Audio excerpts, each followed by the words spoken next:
Let's start with Dylan Mulvaney. He's back on The View, back all over social media, and with a new book to promote. I've got to ask, have you ordered your copy yet? Great to be back with you, Rita. No, I have not ordered a copy of the book. I don't think I will be ordering a copy of the book. I don't know why Dylan Mulvaney needs a memoir, right? You're under 30, we're about the same age. Dylan Mulvaney put on a wig and a dress and suddenly wants to play the victim for fame and fortune. Unless you are Anne Frank or Malala or someone who has gone through a harrowing experience, we do not need a memoir from you if you are still a child.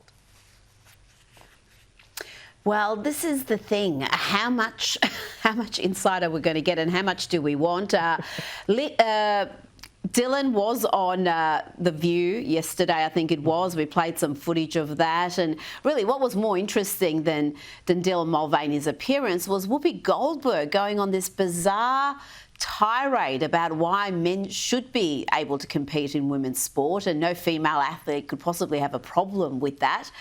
I've got to say, Link, even Dylan Mulvaney looked bemused by Whoopi Goldberg's rant. Absolutely. I mean, having an intellectual conversation with Whoopi Goldberg is like taking driver's ed from Stevie Wonder. It's something you don't want to do. I also just found out Whoopi Goldberg is not transgender herself. I thought for the longest time she was. I think Dylan going on The View is also Link, because it's the one it's the one room where Dylan is actually the most feminine person if you look at the panel of The View. So yeah, Dylan was befuddled, but about 80% of Americans, they do not want men in women's sports, right? This is an 80-20 issue here in the United States. So we're on the side of common sense.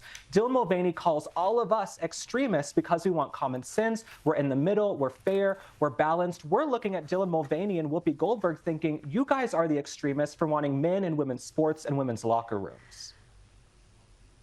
Well, they were almost shocked that Gavin Newsom, the Democrat governor of California, said that it's unfair to have men's bodies in women's sports. So when Gavin Newsom is too right-wing for you, perhaps you've got some issues there. And the Democrats, well, when they're not busy calling most of the country racist or sexist or transphobic, they're on social media, Link, making absolute fools of themselves. So many examples. I'm just going to show a couple here because we don't have all day. Let's have a look at some of Jasmine Crockett's work. Yeah, they tried to rig the game, but you can't fake influence. Thinking on it like that. Hey, I'm tripping, I'm sliding, I'm riding through the back like, bro. Must have on a beat, bro. And here's another Democrat. This one's old enough to know better. She's 82 years old. This is Rosa DeLauro. She just posted this on TikTok.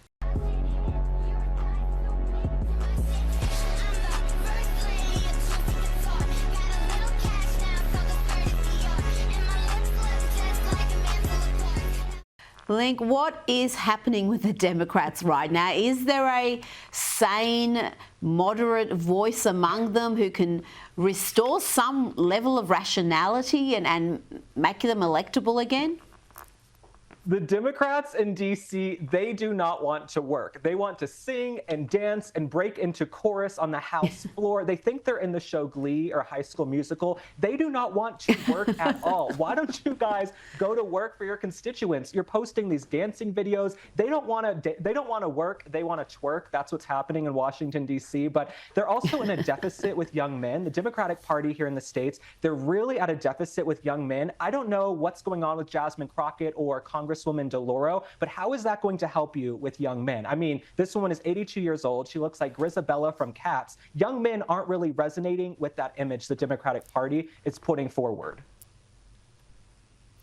Well, no, because they portray young men as the enemy. They talk about how toxic masculinity is, and they really have made no effort to moderate those views at all.